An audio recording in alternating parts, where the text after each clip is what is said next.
ये मायने नहीं रखता है कि आपकी कहानी खुशनुमा थी या नहीं, उसकी शुरुआत अच्छी थी या नहीं, लेकिन जो बात मायने रखती है वो ये है कि आप आगे क्या होना चुनते हैं। अगर आपने कुंग फू पैंडा फिल्म देखी होगी तो उसमें जो सूटसेयर है वो पैंडा को ये सलाह दे रही थी। मैं आपको इसलिए सुना रहा हूँ क्योंकि हाल ही में भारत ने भी चुनाव कर लिया है और पूरे विश्व को ये संदेश दे दिया है कि विश्व गुरु का इरादा क्या है। नमस्कार, मार्शिस, आप देख रहे हैं द पैम्फलेट। जिस इकोसिस्टम को भारत और विश्व गुरु जैसी शब्दावलियों से चिढ़ थी, वो आज भारत को उसी तरह से देख रहा होगा जिस तरह से भगवान श्री कृष्ण को कौरव तब देख रहे थे जब उन्होंने अपने विराट रूप के दर्शन करवाए थे। चंद्रमा पर जवार पॉइंट बनाने वालों ने भारत को भारत कहने पर एजेंडा चलाया, लेकिन प्रधानमंत्री मोदी जी ने सारे विश्व के समक्ष ये नाम रख दिया है। हम बात कर रहे हैं दिल्ली में चल रहे G20 सम्मेलन की, जिसमें अभी तक हमने देखा कि इस सम्मेलन में विश्व भर के प्रतिनिधि और राष्ट्राध्यक्ष पहुंचे हुए हैं। 9 सितंबर को G20 शिखर सम्मेलन की शुरुआत हुई तो सुबह 10:30 से दोपहर 1:30 बजे तक पहला सत्र यानी वन अर्थ आयोजित किया गया। इसके बाद वन फैमिली पर दूसरा सत्र शनिवार दोपहर 3 बजे से 4:45 तक चला और इसके बाद समय आया शाम 7 बजे के डिनर का, जिसमें द्रौपदी मुर्मू प्रेसिडेंट ऑफ भारत ने सभी राष्ट्राध्यक्षों को न्योता दिया था। आज रविवार में समय है G20 सम्मेलन के आखिरी दिन और तीसरे सत्र यानी वन फ्यूचर का, जो सुबह 10 बजे से दोपहर 12:30 बजे तक आयोजित किया जाएगा और इसी के साथ G20 शिखर सम्मेलन समाप्त हो जाएगा, जो कि हो चुका है। ये खबर जब तक मैं पढ़ रहा हूँ आपके सामने। जब इस सम्मेलन की शुरुआत प्रधानमंत्री नरेंद्र मोदी ने की तो उनके चेहरे पर जो आत्मविश्वास था वो तो देखने लायक था ही, साथ ही एक और चीज थी जिसने सभी का ध्यान खींचा। प्रधानमंत्री नरेंद्र मोदी जब अपना उद्घाटन भाषण दे रहे थे, उनकी मेज पर रखे हुए बोर्ड पर लिखा हुआ था भारत। ये इसलिए महत्वपूर्ण है क्योंकि अतीत में ऐसे अंतर्राष्ट्रीय आयोजनों के अवसर पर प्रधानमंत्री नरेंद्र मोदी के टेबल पर इंडिया लिखा होता था। इस सम्मेलन की कई उपलब्धियां भारत के नाम हुई हैं, जिनमें से एक है दिल्ली घोषणा पत्र पर सभी राष्ट्रों की सहमति। इसमें तमाम अहम बातों में से एक बात पर जोर दिया गया था वो था MDB यानी मल्टीलैटरल डेवलपमेंट बैंक, यानी जो बहुपक्षवाद है उसको पुनर्जीवित करना। इस बात पर सबसे ज्यादा जोर दिया गया था। जब दुनिया भर में तमाम देश एक दूसरे के आमने सामने हैं, तब भारत इन सभी को एक मंच पर लाकर अपनी मांगों पर सहमति हासिल करवाता है, जैसा कि विश्व गुरु से अपेक्षा रहती है। कूटनीतिक विजय हो या फिर राजनीतिक, भारत ने इस सम्मेलन में हर हिस्से में अपना महत्व साबित किया। इनमें से एक जिस पर विश्व भर की मीडिया की निगाह टिकी हुई थी वो था रूस और अमेरिका के टकराव के बीच भारत और अमेरिका कैसे आमने सामने आते हैं। चीन ने भी खुद को इस सम्मेलन से किनारे कर लिया था, लेकिन G20 में रूस के राष्ट्रपति पुतिन आए भी नहीं, मगर उन्होंने एक बड़ी उपलब्धि हासिल कर ली है। इस सम्मेलन में यूक्रेन युद्ध का उल्लेख हुआ और वो भी बिना रूस का नाम लिए हुए। विदेश नीति के जानकार इसे रूस के लिए एक बहुत बड़ी जीत मान रहे हैं। सोचिए, वो सम्मेलन का हिस्सा भी नहीं है, तब भी उनके पक्ष में कुछ बात भारत कर लेता है।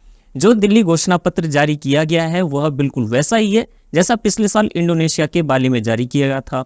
एक फर्क इसमें बस ये है कि बाली में दिसंबर 2022 में हुए G20 सम्मेलन में रूस को आक्रामक बता करके उसकी निंदा की गई थी, जबकि दिल्ली में हुए इस सम्मेलन में रूस की आलोचना करने वाली भाषा का इस्तेमाल नहीं करने दिया गया। नई दिल्ली घोषणा पत्र में कहा गया है कि यूक्रेन में युद्ध के संबंध में बाली में हुई चर्चा को दोहराते हुए हमने संयुक्त राष्ट्र सुरक्षा परिषद और संयुक्त राष्ट्र महासभा के प्रस्ताव पर अपने राष्ट्रीय रुख को दोहराया और इस बात पर जोर दिया कि सभी देशों को संयुक्त राष्ट्र चार्टर के उद्देश्यों और सिद्धांतों के अनुरूप कार्य करना चाहिए।